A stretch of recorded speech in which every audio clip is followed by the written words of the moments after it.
Est-ce que t'as déjà été confronté à la mort? Je parle de ce moment suspendu où l'on se recueille une dernière fois auprès de personnes proches qu'on aimait tant. Combien de fois dans ta vie t'as déjà été face à un corps inerte, blanc, froid, silencieux? Et comment t'as vécu cet instant? Avant que tu entres dans la chambre funéraire, quelqu'un s'est chargé de maquiller, coiffer et habiller ton proche. Quelqu'un a rendu la fin de vie un peu plus douce à regarder. Cette mission-là, elle est accomplie par les thanatopracteurs, des professionnels de l'ombre qui redonnent chaque jour de la dignité à ceux qui nous quittent. Je m'appelle Augustin Fleb, je suis journaliste, et ce que j'aime par-dessus tout, c'est raconter des histoires qui n'ont jamais été racontées. J'ai eu la chance de rencontrer une thanatopractrice et de partager quelques bouts de sa vie. Il m'a fallu un peu de temps pour réussir à monter ce tournage, des coups de fil, des échanges pour cadrer auprès d'elle mon reportage et la rassurer sur mes intentions, brosser son portrait avec beaucoup de justesse, d'humanité et surtout ne pas tomber dans le voyeurisme. Bon, pour rien vous cacher, j'ai perdu ma mère quand j'avais 19 ans et mon frère il y a quelques années. Je n'oublierai jamais la dernière image de leur visage dans la chambre funéraire. J'avais l'impression qu'ils dormaient. Je dois beaucoup aux thanatos qui ont embelli une dernière fois les personnes que j'aimais le plus au monde. Je tenais à leur rendre hommage. Voici mon reportage.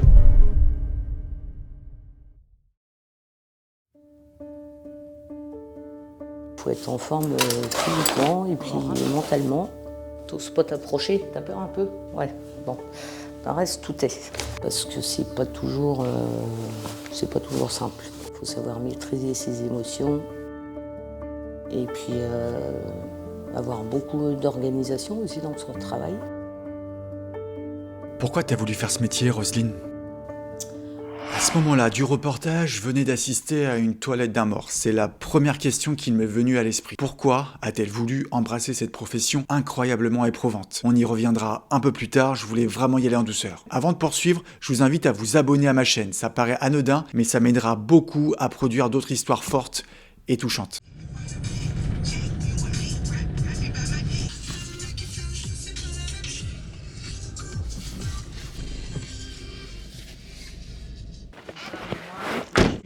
Bonjour. Enchantée, Enchanté. Roselyne.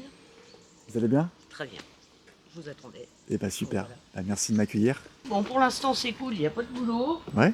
Donc je vous fais passer par là. Allez, entrez donc, on va boire un petit café. Ça permettra de faire un petit peu connaissance. Je vais ramasser toutes les feuilles. Est-ce que tu arrives à couper un peu du boulot quand tu es ici? Ici, c'est plus la partie un petit peu comptabilité. C'est-à-dire dans mon petit bureau où, évidemment, quand on est à son compte, on est obligé d'effectuer nous-mêmes notre facturation. Donc moi, j'y passe une petite demi-heure ou 1 heure par jour. Et puis, quand je rentre à la maison, j'ai la chance d'avoir une personne qui me sert un petit peu d'éponge. Donc pour évacuer, ça fait du bien. Il y a des journées qui sont un petit peu difficiles, des journées un petit peu compliquées. Donc moi, le vase de décompression un petit peu, c'est les trajets entre 2 soins dans ma voiture. Tu vas avoir assez de place? Oui. Donc où est-ce qu'on va, Roselyne? Alors du coup, là, on file à Rezé. Bon, il n'y a pas de soins à effectuer, mais ça va être une première approche un petit peu te faire voir une chambre funéraire, un laboratoire où j'exerce. Et puis après, on verra comment se passe la journée. Tu sais que tu commences tôt le matin? Oui. Moi j'aime bien parce que déjà pas de circulation pour aller travailler. Je pense qu'on est plus frais et dispo le matin, on est plus reposé et on est plus opérationnel. Tiens, c'est Carole qui appelle, donc ça tombe très bien. Oui, allô? Oui, Roselyne, bonjour. Oui. Je t'appelle, il y aurait une toilette à notre chambre funéraire. Oui. Avec un pacemaker à enlever. D'accord. Est-ce que le Et monsieur, il faut le raser. Oui. Écoute, ça tombe bien. Donc on était en route chez toi pour tout te dire. Enfin, je suis avec Augustin, un journaliste là qui sera avec moi. Donc tu t'inquiètes pas. Hein. Merci. À tout à l'heure. Merci. Ouais. Au revoir. Donc là, c'est super. On va commencer avec une toilette comme ça. On va pas rentrer directement dans... si, on va rentrer directement dans le vif du sujet, mais ça va être moins impressionnant. Pour démarrer, c'est parfait. Donc, les petites valises, même si j'ai pas besoin de tout, mais bon, comme j'ai des roulettes, c'est pratique.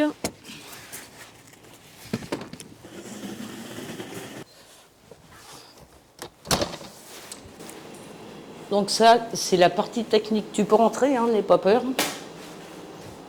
C'est le laboratoire, c'est là que j'officie. Donc j'ai un petit peu de place. Hop, ici, c'est là où on dépose les défunts. Le temps que les pompes funèbres voient les familles organiser les obsèques, il suffit que la personne soit décédée la veille. On ne peut pas se permettre de laisser le corps à l'air libre comme ça. Enfin, on ne sait jamais. Donc on les place en cellules réfrigérées. Donc ça doit être le monsieur, enfin la personne qui nous attend. Ils sont sous housse. La législation veut que le défunt soit placé dans une housse pour une raison d'hygiène en fait. Alors ça c'est mon petit bureau. Donc là j'ai tout mon petit bazar, mon imprimante, des photos de famille parce que c'est un petit peu l'endroit où faut que je me sente un petit peu à l'aise. Bon là t'es pas obligé de photographier parce que bon, c'est pas une preuve de narcissisme de ma part, loin de là. C'est un très bon pompe funèbre, donc qu'on se connaît depuis longtemps. Monsieur Guénantenne tout en haut à droite, qui lui a été m'a formé à la faculté de médecine d'Angers. C'est un petit article que j'avais fait paraître déjà quelques années. Je suis une petite thanatome, je me dis je suis entre 40 et 50 soins, ça me suffit largement. J'aime prendre le temps, faire mon travail par mois, pardon, pas par semaine, parce que là, il faut déjà y aller. Donc ça fait une moyenne de 2 soins par jour, quoi, étalés sur un mois. Après, tu filmeras pas tout, hein.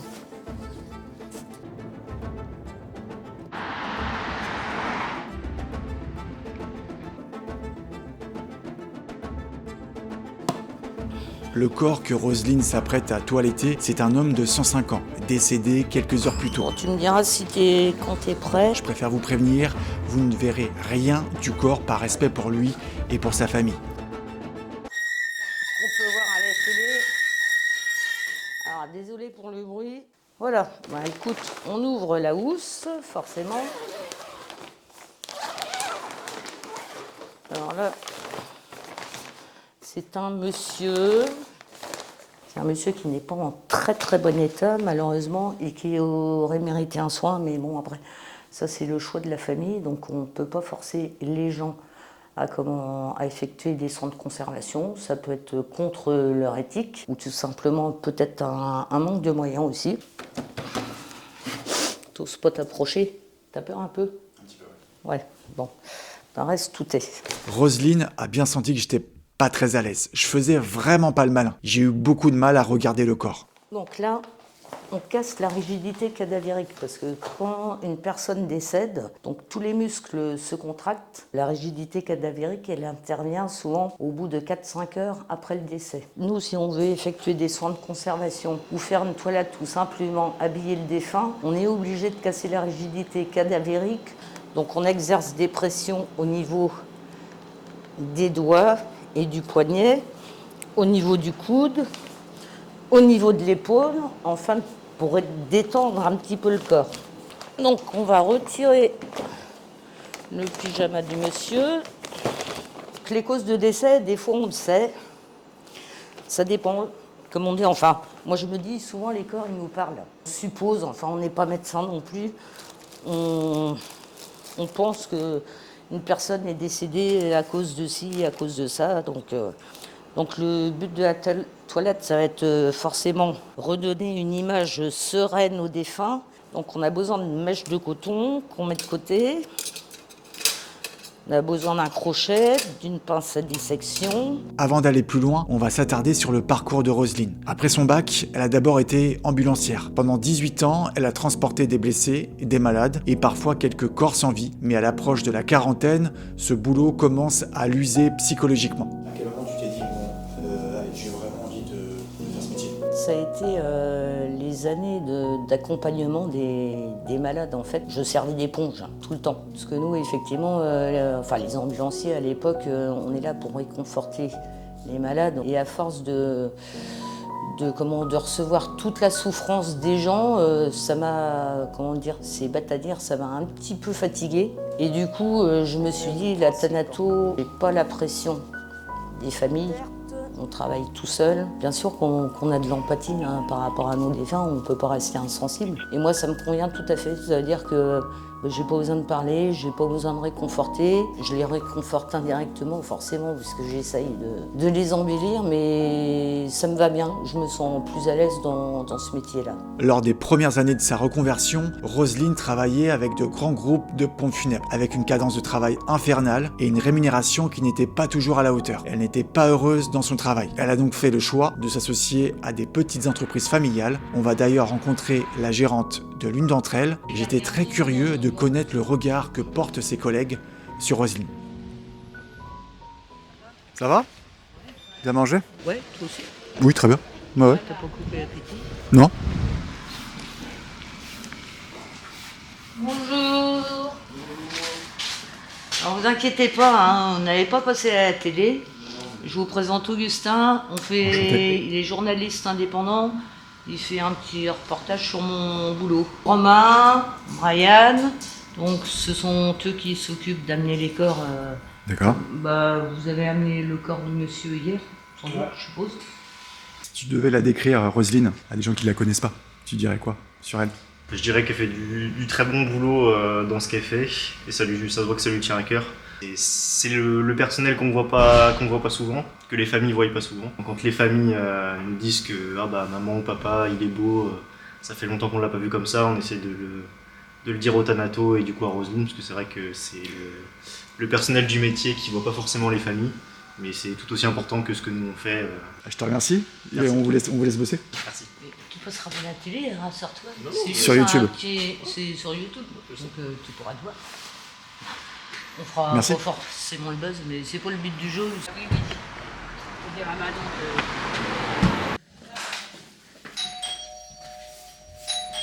Attention, il y a une marche. Ouais. On se voit pas dans la vie privée, mais Ouais. on s'entend très bien niveau travail. Elle est très consciencieuse, elle est très disponible, enfin c'est bien quoi. Toujours souriant, disponible, toujours agréable. C'est gentil. Oui, bah si. Les entreprises à taille humaine, familiale, on s'entend, on se connaît depuis longtemps, on a confiance les uns envers les autres parce que normalement tout se passe bien. Bah oui, Avec vous, il n'y a jamais de problème non plus. Donc, et le fait de concentrer un petit peu tout ça, je trouve que ça, on a un petit peu plus le temps, enfin plus de concentration au niveau de son travail. C'est plus cool pour moi parce que j'ai pas envie de courir à droite à gauche. Je l'ai fait il y a quelques années et puis je me dis, on bâcle son travail, on est énervé, on est stressé, donc non, c'est fini tout ça, je suis trop vieille. L'interview, C'était qui c'était Funé Plus, moi. Ah ouais. 2020, parce que moi, bon, toi, c'est Ah oui. 5 ans. Bon, on change quand même. Ah bah oui, hein. Bon bah écoute, merci beaucoup Caroline. Ouais. À bientôt. On va- Peut-être à demain. Installer les couvreuils. Donc on va badigeonner un petit peu de crème hydratante pour pas abîmer les tissus. Alors on soulève avec la pince à dissection. On soulève juste la paupière. On glisse le couvreuil sous la paupière. Ensuite, les petites mèches de coton que j'ai préparées, on va mêcher tous les orifices, c'est-à-dire le nez, la bouche et même les parties basses. Ne t'inquiète pas si tu entends des petits craquements, je te préviens tout de suite, parce qu'il y a des petits ligaments dans le nez et des fois ça fait des petits bruits. Donc tu vois, on enfonce comme ça des mèches de coton. C'est même quelquefois impressionnant. Et là, du coup, on va procéder à la ligature de la bouche. On ne peut pas laisser un défunt la bouche grande ouverte. Donc, on a une petite technique qui me dit si ça va pas. On passe à l'arrière de la mâchoire inférieure. On ressort par le menton.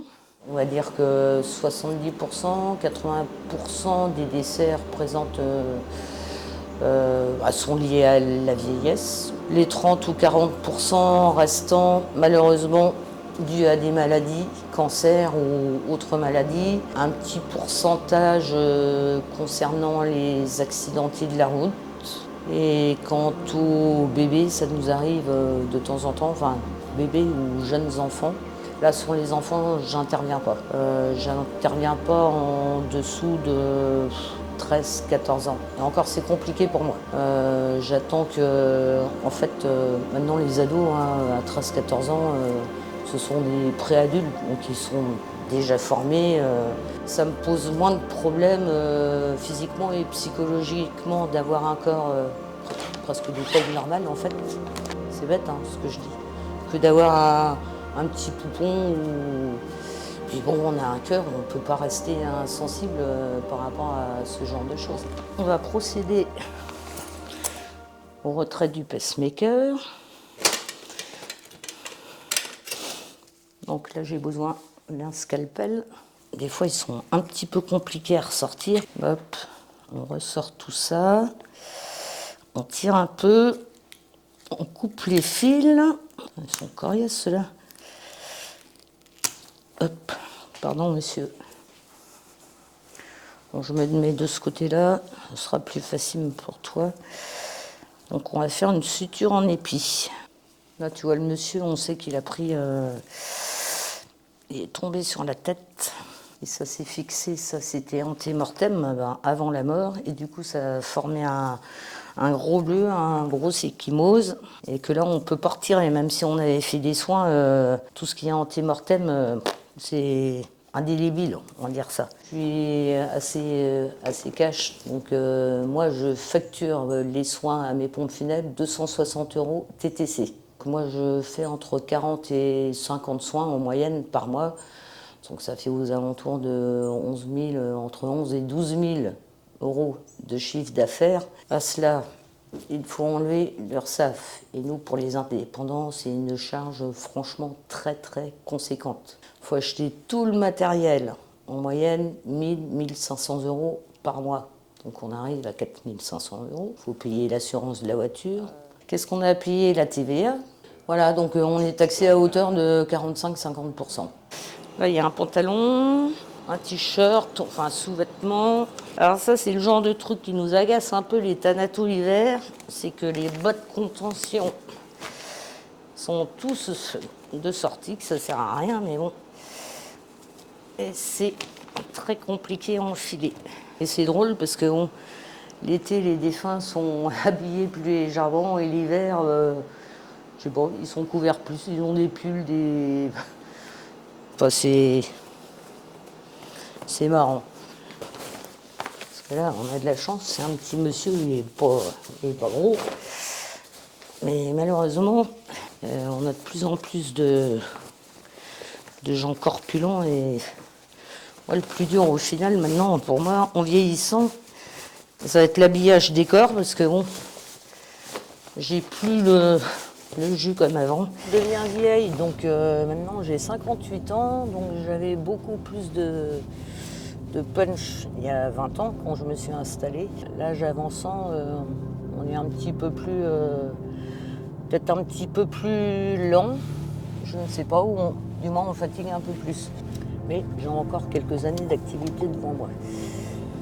Normalement encore 6 ans et demi. Donc c'est pour ça, ce métier, enfin comme tout métier, faut l'aimer.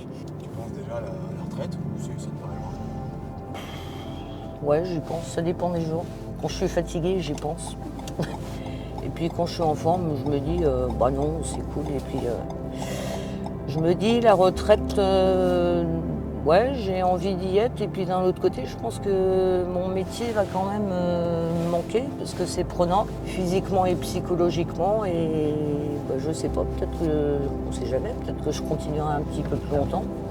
Et ce sera surtout avoir un petit peu de temps libre, faire partie d'une assoce, m'occuper d'animaux, enfin de trucs comme ça, je pense. Et ne pas avoir toujours le téléphone dans la poche et se dire à tout moment on peut être appelé, il faut partir. Et c'est quand même contraignant. En quittant Roselyne, j'ai réalisé que son métier, au-delà des gestes médicaux, exige du respect, de l'empathie et beaucoup d'amour. Si tu veux découvrir d'autres parcours inspirants, pense à t'abonner, à cliquer sur le petit pouce et à laisser un commentaire. Merci d'être resté jusque-là et à bientôt.